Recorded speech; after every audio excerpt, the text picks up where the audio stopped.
powers on Earth too hidden to be seen, and conspiracies too vast to comprehend.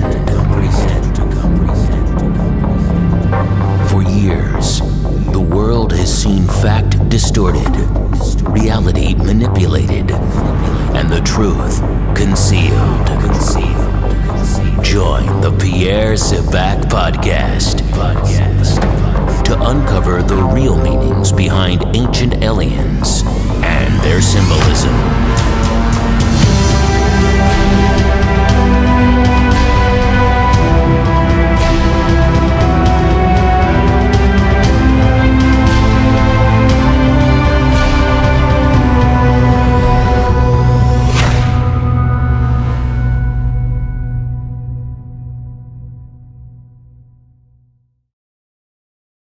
Hi, this is Pierre Sabak, unlocking the keys to the mysteries.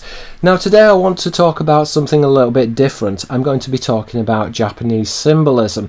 Now I want to do this because I really want to point out how the angelic vessel and the angelic ship is cross-compatible within many different languages. So in this respect, I'll be looking at polyglottal symbolism. These are word plays which are repeated in different languages. Now I wanted to show this, that the symbolism is the same in terms of divinities that are equated to vessels. This is the scatological tradition, the study of angelic ships within the religious and mythological tradition. And I felt that it was really important to look at the some other tradition, because obviously some of my critics will argue, well, you know, obviously the symbols are the same within the Greek and the Semitic languages because the early Hellenes, they traded with the Greeks, and a lot of the mystery religions that they swapped ideas, and that there was a migration of ideas which was shared between various different groups. But I really wanted to show that this type of symbolism is prevalent throughout the world, and it's also prevalent within the Japanese priesthood also. So today what we're going to be looking at is hanakotoba. Now the terminology hanakotoba is really a special type of codification. The word hana means flower, and kotoba means language. So hanakotoba is the language of the flowers, and this is really the secret meaning in which plants are given codes and passwords, and this is important certainly in terms of visual representation. And I just want to show you an illustration quickly, if I can find it in my book, which is from, let's have a look. So I just want to show you a symbol. This is from Toshogu Shrine in Nikko, Japan. It's a wood carving, and it's from the 17th century. Okay, so we have got monkeys which are sat in front of leaves. Now these leaves are in the shape of cog-like structures which are used to denote the opening wheels, and I really want to try and go into the symbolism of why I believe that this flower, which is utilizing floral motifs which can be understood in Japanese symbolism to relate to hanakotoba, the language of flowers, which is this type of symbolic language using flowers as codification. So first of all, what you just saw within the illustration, if you could see that clearly, it was essentially three monkeys, and you've got three monkeys and they're doing three different things. So they are covering their ears, and they are covering their mouth, and they're covering their eyes. Okay, and this is known as mizaru. In Japanese, the following illustration is found throughout lots of Japanese artwork, and it's quite a common expression within Japan.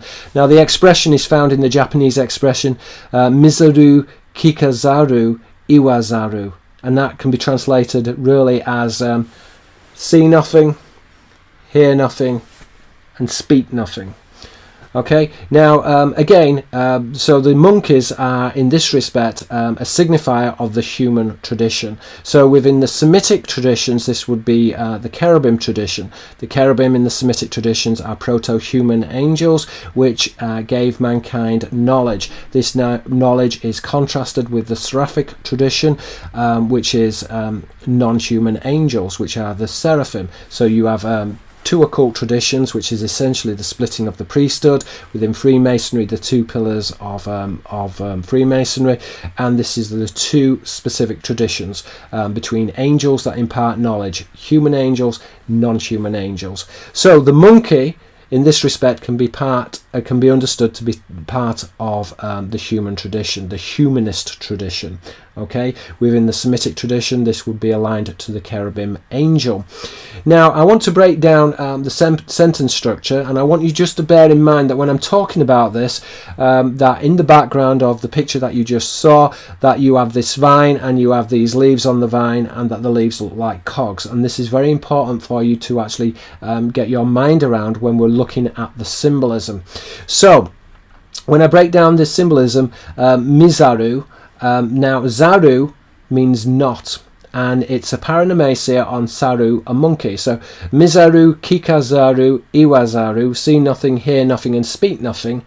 Zaru, meaning not, it's a negation, but in this respect is a wordplay on Saru, a monkey. So instantly we can see that Japanese symbolism is working very similar to Greek and Semitic symbolism. It's using etymological symbolism, Greek etymos, truth, which is the study of words, and it's also using polymorphic language or polyformal symbolism.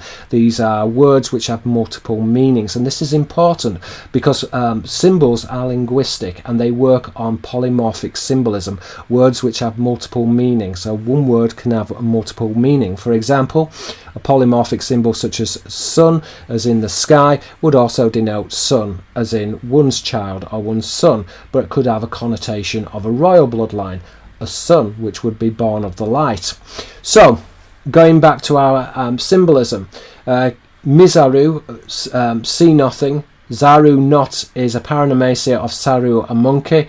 As I said before, the monkey can be equated with the humanist tradition within the Greek symbolism, or within the Semitic tradition, the cherubim tradition, which are these proto-human angels. But I want to actually draw a point here, and that it's also working on cytological symbolism. As I said before in my different videos, cytology is the study of vessels. So for example, a genie and his lamp. The lamp is in the shape of a type of boat, an Egyptian boat, specifically a bark, which is a type of ferry. So a genie and a lamp is a cytological symbol. The lamp is a vessel.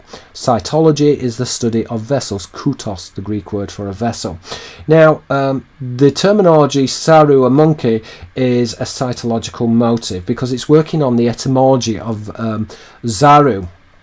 And as we said before, Zaru means not, but it's polymorphic because Zaru also translates as Zaru, which is a bamboo basket. And this is important because baskets are used to denote vessels, and vessels are often used within symbolism to signify a boat or a ship. Now, within Japanese symbolism, Zaru, a bamboo basket, is closely concordant with Sara, which is a dish, plate or saucer. So again, we're going back into the cytological tradition, this idea of a flying saucer which is equated to a bamboo basket. Now, people here might actually be saying, well, you're drawing too much inference here, Pierre, because, well, what's a bamboo basket got to do with a flying saucer? But this is important when we begin to break down Japanese mythology, because the bamboo receptacle is equated in Japanese folklore with the mythical princess Kaguya Hime. Okay, now Kaguya Hime was a princess who was said to have appeared in a shining bamboo shoot. Okay, and the woodman, he cut open the shoot and there inside was a baby, and he adopted this baby. But specifically, it was thought that this baby had originated from heaven. So again, Zaru, a bamboo basket, is a wordplay on Sara, which is a dish, plate or a saucer, which in this respect can be understood to be a flying saucer. So a hollow bamboo shoot in Japanese symbolism is used to denote a ship or a vessel, specifically a type of vessel. And now this is important because the basket, which is a type of vessel in Japanese folklore, is doubled conceptually with utson no fune, figuratively a hollow tree. Now, the wording utsu no fune is polymorphic because the terminology a hollow tree can also be translated as an empty ship. So within Japanese symbolism and within folklore, you've got the hollow tree. The hollow tree is usually put in Shinto shrines or temples around the perimeter of the temple. Now, the hollow tree is used, utsu no fune, a hollow tree is used to represent, it's polymorphic, it's a polymorphic symbol, and it's used to represent utsu no fune, which is an empty ship, a hollow ship or a boat, which in Japanese folklore is thought to be a flying saucer. So we can see, therefore, that the hollow tree and the hollow bamboo shoot is one and the same thing. They are one and the same thing. So the monkeys, when they are saying nothing, hearing nothing, and seeing nothing, they are covering up their ears. And as we said before, mizaru, which is not to hear anything, zaru is polymorphic, it means zaru, which is a bamboo basket. The bamboo basket is an allusion to Kaguya Hime, who was a princess who was born from a bamboo receptacle which was broken open. The bamboo receptacle was a hollow vessel or a hollow container, which appertained to, in Japanese folklore, to utsu no fune, which was a tree cavity. But the tree cavity is used as a symbol in hanakotoba, the language of the flowers, to denote a flying saucer. Literally in the Japanese language, it would be a hollow ship or a hollow vessel. And just to prove the point, I actually want to show you now some images of utsu no fune. So I'm just going to show you this. This is from my book Holographic Culture. So that's my book Holographic Culture, and in the imagery, we'll just go through them quickly. Okay, we have got utsu no fune, a hollow ship, and again we've got two illustrations there. There's one there as well. So they are both depictions of utsu no fune. They are taken from Edo prints, so they're from about 1805 or something like this. So again, this is not being contaminated with modern ideas of flying saucers. These hollow ships or vessels or saucers were described in the Japanese as flying saucers. They were also described as flying rice cookers as well, because the shape is very similar to a rice cooker, which is a vessel. We would say a saucer, they would say a rice cooker. Again, we've got more depictions of the utsu no fune. There's one there, and if I bring it up, there's also another utsu no fune. Now, interestingly, I've also got a symbol of a hollow ship. Again, this is from a Japanese illustration. It's after Irashige. It's a Edo print. And now, if we can see there, this is a copy which I did here of the hollow tree. The hollow tree is combined with a fox. But the fox is used as a signifier of the dog star. How do we know that it's used as a signifier of the dog star? Because the fox has a flame above its head. So this is a shining fox, which would refer to the barker or the dog star. And again, the connotation here would be of the tengu. Now, the tengu are a type of seraphic deity, which literally means heaven's dog. Now, why were the tengu called the heaven's dog? Because they originated from Sirius. So when we have this depiction of the fox, which in the Japanese is used to represent a will-o'-the-wisp, a will-o'-the-wisp is a shining one which has a connotation of Sirius, we see also that they are surrounding a hollow tree. But remember, in Japanese, a hollow tree is polymorphic. Not only is it used as a marker of a parameter of a temple, but is also used to signify a hollow ship or a vessel which looks like a flying saucer. Now, why did they use the hollow tree? Why did they plant hollow trees and make hollow trees around the temple parameter? The answer is simple: because the Japanese were doing exactly as what everybody else was doing in the ancient world. They were burying these vessels underneath the temple.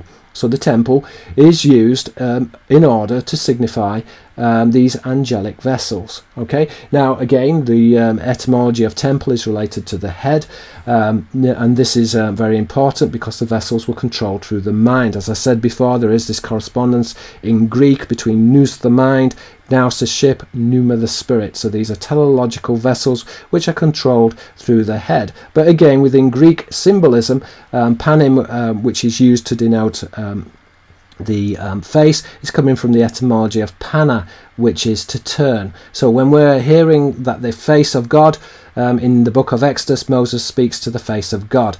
panim being face is related to pana, which is to turn, where the etymology of ophan, a wheel, is derived from. So it's used as a cryptic signifier. The face of God is used as a cryptic signifier to denote an opening wheel. An opening wheel, which is this teleological device which can communicate telepathically, and is a symbol of ancient knowledge and is equated with the mind. Okay, that's essentially a breakdown of the Utsu no Fune, which are the hollow ships of Japan, and the secret language of flowers, which is Anakotaba. I hope you've enjoyed this video. If you have, then please subscribe to my channel. Please give me a thumbs up. And also please support my work by buying my books Holographic Culture and The Murder of Reality. This is Pierre Sabak. Thank you very much for listening. Thank you. Let's try and make this a better world.